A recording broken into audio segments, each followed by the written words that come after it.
खांसी, जुकाम व अन्य सांस के रोग इस मौसम में हद से ज्यादा लोगों में हो रहे हैं। तो यदि पिछले कुछ दिनों से आप में खांसी की समस्या खास तौर पर आ रही है, सांस लेने में तकलीफ हो रही है, तो कनकासव नाम से आपको आयुर्वेदिक दवाई मिल जाएगी। इसका सेवन आप 4-4 चम्मच सुबह शाम खाने के बाद कीजिए।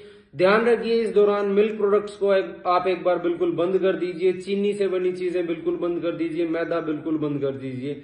कोशिश कीजिए जितनी ज्यादा हो सके आप सब्जियों का सेवन करें। पेट आपका हमेशा साफ रहना चाहिए। ज्यादा से ज्यादा अगर नहीं हो रहा है तो आप रात को सोने से पहले त्रिफला चूर्ण का प्रयोग कर सकते हैं। वहीं यदि दूसरी तरफ आप अस्थमा या सांस के अन्य रोगों से लंबे समय से परेशान है तो बिना चिकित्सक परामर्श के किसी तरह की दवाई का सेवन न करें।